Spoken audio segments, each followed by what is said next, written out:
Isaiah-28 എഫ്രായിമിലെ മദ്യപന്മാരുടെ ഗർവിഷ്ഠ കിരീടത്തിനും മതോന്മത്തരുടെ സമ്പന്നമായ താഴ്വരയുടെ ശിരസിൽ അണിഞ്ഞിരിക്കുന്ന മഹത്തായ സൗന്ദര്യത്തിൻ്റെ വാടിക്കൊഴിയുന്ന പുഷ്പത്തിനും ദുരിതം.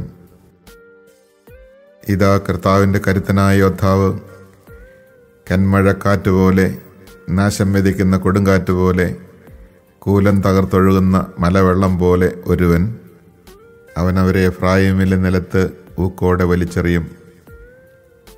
മതോന്മത്തരുടെ കിരീടം നിലത്തിട്ട് ചവിട്ടും. ഫലപുഷ്ടമായ താഴ്വരയുടെ ശിരസിൽ അതിൻ്റെ മഹത്തായ സൗന്ദര്യത്തിൻ്റെ വാടിക്കൊഴിയുന്ന പുഷ്പം വേനൽക്കാലത്തിന് മുൻപ് ആദ്യം പാകമാകുന്ന അത്തിപ്പഴം പോലെയാണ്. അത് കാണുന്നവൻ ഉടനെ പറിച്ചു തിന്നുന്നു. അന്ന് സൈന്യങ്ങളുടെ കർത്താവ് മഹത്വത്തിൻ്റെ മകുടമായിരിക്കും. തൻ്റെ ജനത്തിൽ അവശേഷിക്കുന്നവർക്ക് അവിടുന്ന് സൗന്ദര്യത്തിൻ്റെ കിരീടമായിരിക്കും. അവിടുന്ന് ന്യായാധിപന് നീതിയുടെ ആത്മാവും നഗരകവാടത്തങ്ങളിൽ നിന്ന് ശത്രുവിനെ തുരത്തുന്നവർക്ക് ശക്തിയുമായിരിക്കും. പുരോഹിതന്മാരും പ്രവാചകന്മാരും പോലും വീഞ്ഞു കുടിച്ച് മതിക്കുന്നു. ലഹരി പിടിച്ച് അവർ ആടി ഉലയുന്നു. വീഞ്ഞവരെ വഴിതെറ്റിക്കുന്നു. അവർക്ക് ദർശനങ്ങളിൽ തെറ്റുപറ്റുന്നു. ന്യായവിധിയിൽ കാലിടറുന്നു.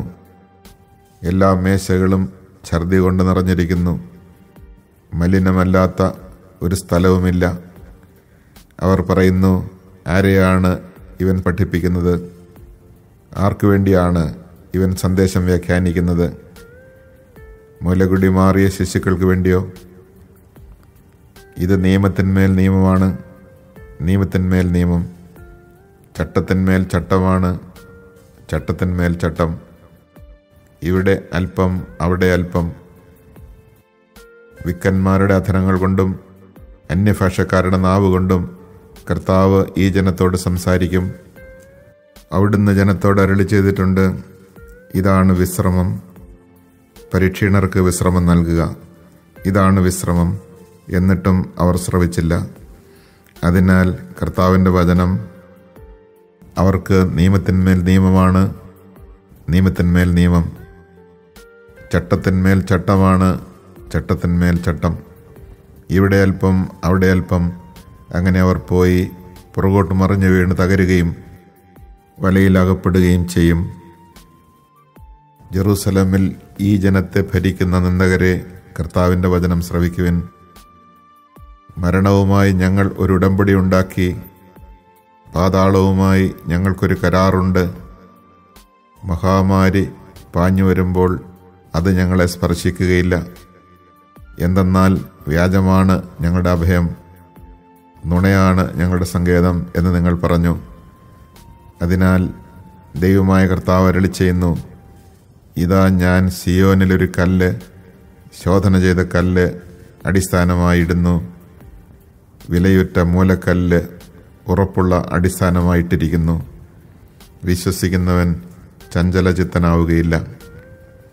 ഞാൻ നീതിയെ അളവ് ചരടും ധർമ്മനിഷ്ഠയെ തൂക്കുകട്ടയുമാക്കും. കന്മഴ വ്യാജത്തിൻ്റെ അഭയസങ്കേതത്തെ തൂത്തെറിയും. പ്രവാഹങ്ങൾ അഭയകേന്ദ്രത്തെ മുക്കിക്കളയും. മരണവുമായുള്ള നിങ്ങളുടെ ഉടമ്പടി അസാധുവാക്കും. പാതാളവുമായുള്ള കരാർ നിലനിൽക്കുകയില്ല. അപ്രതിരോധ്യമായ മഹാമാരിയുടെ കാലത്ത് നീ അതിനാൽ തകർക്കപ്പെടും. അത് കടന്നു പോകുമ്പോൾ നിന്നെ ഗ്രസിക്കും. പ്രഭാതം തോറും അതാഞ്ഞടിക്കും. പകലും രാത്രിയും അതുണ്ടാകും. അതിൻ്റെ വാർത്ത കേൾക്കുന്നത് തന്നെ കൊടും ഭീതി ഉളവാക്കും. നിവർന്നു കിടക്കാൻ വയ്യാത്ത വിധം കിടക്ക നീളം കുറഞ്ഞതും പുതയ്ക്കാനാവാത്ത വിധം പുതപ്പ് വീതിയില്ലാത്തതുമാണ്. പെരാസ്യം പർവ്വതത്തിൽ ചെയ്തതുപോലെ കർത്താവ് തൻ്റെ കൃത്യം നിർവഹിക്കാൻ എഴുന്നേൽക്കും. അവിടുത്തെ പ്രവൃത്തി ദുർഗ്രഹമാണ്. ഗിബെയോൻ താഴ്വരയിൽ വെച്ച് എന്ന പോലെ അവിടുന്ന് ക്രുദ്ധനാകും. അവിടുത്തെ പ്രവൃത്തി ദുരൂഹമാണ്. അതിനാൽ നിങ്ങൾ നിന്ദിക്കരുത്. നിന്ദിച്ചാൽ നിങ്ങളുടെ ബന്ധനങ്ങൾ കഠിനമാകും. ദേശം മുഴുവൻ്റെയും മേൽ വരാനിരിക്കുന്ന നാശത്തെക്കുറിച്ചുള്ള സൈന്യങ്ങളുടെ കർത്താവിൻ്റെ വിധി ഞാൻ കേട്ടു. എൻ്റെ സ്വരത്തിന് ചെവി തരുവിൻ. ശ്രദ്ധാപൂർവം എൻ്റെ വാക്ക് കേൾക്കുവിൻ. വിതയ്ക്കാനൊഴുന്നവൻ എപ്പോഴും ഉഴുതുകൊണ്ടിരിക്കുമോ? അവൻ എപ്പോഴും നിലമിളക്കി കട്ട ഉടച്ചുകൊണ്ടിരിക്കുമോ? നിലമൊരുക്കി കഴിയുമ്പോൾ അവൻ ചതകുപ്പ വിതറുകയും ജീരകം വിതയ്ക്കുകയും ഗോതമ്പ് വരിയായി നടുകയും ബാർലി യഥാസ്ഥാനം വിതയ്ക്കുകയും ചെറുഗോതമ്പ് അതിനുള്ളിലിടുകയും ചെയ്യുന്നില്ലേ? എന്തെന്നാൽ അവന് ശരിയായ അറിവ് ലഭിച്ചിരിക്കുന്നു, അവൻ്റെ ദൈവം അവനെ അഭ്യസിപ്പിക്കുന്നു. ചതകുപ്പ മെതിക്കാൻ മെതിവണ്ടി ഉപയോഗിക്കുകയോ ജീരകത്തിൻ്റെ പുറത്ത് വണ്ടിച്ചക്രം ഉരുട്ടുകയോ ചെയ്യുന്നില്ല. ചതകുപ്പയും ജീരകവും വടികൊണ്ട് തല്ലിക്കൊഴിക്കുന്നു. ധാന്യം മെതിക്കുമ്പോൾ അത് ചതച്ചു കളയുമോ? ആരും തുടർച്ചയായും മെതിച്ചുകൊണ്ടിരിക്കുന്നില്ല. കുതിരയെ കെട്ടിയ വണ്ടി ഓടിച്ച് ചക്രം കൊണ്ട് അത് ചതച്ചു കളയുന്നില്ല. സൈന്യങ്ങളുടെ കർത്താവിൽ നിന്നാണ് ഈ അറിവ് ലഭിക്കുന്നത്. അവിടുത്തെ ഉപദേശം വിസ്മയനീയവും ജ്ഞാനം മഹോന്നതവുമാണ്.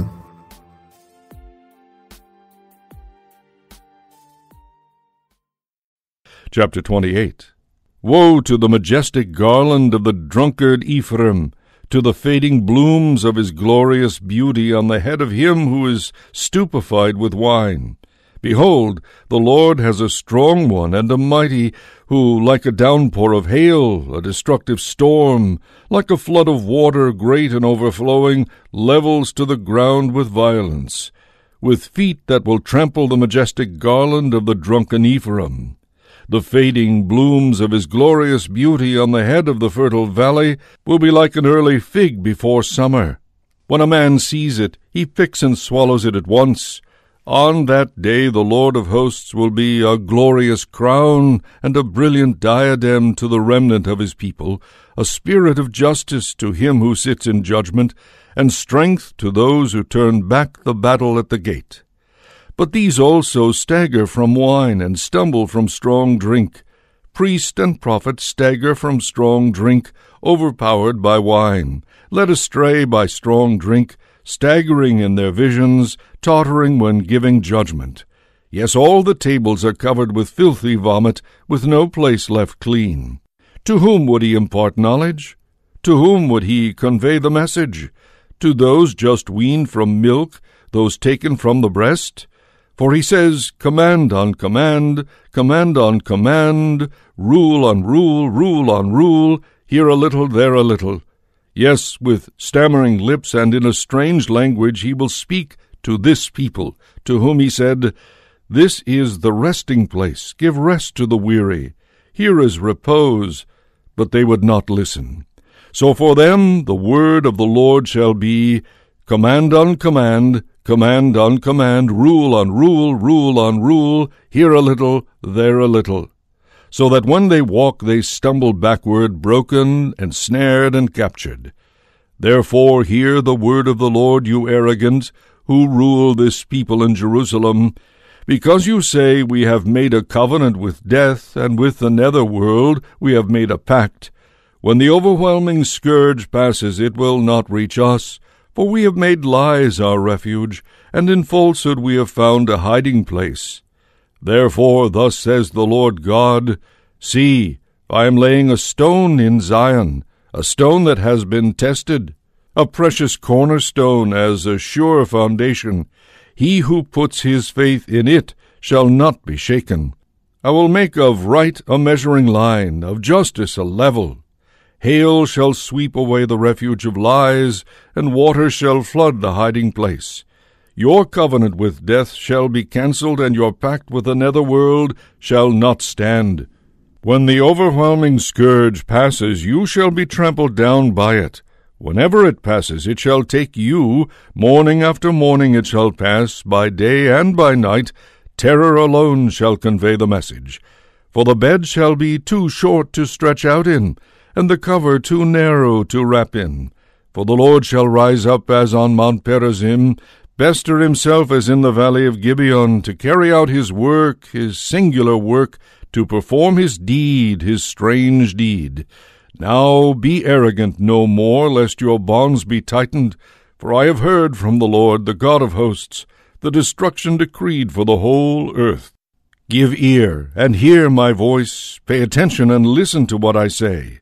Is the plowman forever plowing, always loosening and harrowing his land for planting? When he has leveled the surface, does he not scatter gith and sow cumin? Put in wheat and barley with spelt as its border. He has learned this rule, instructed by his God.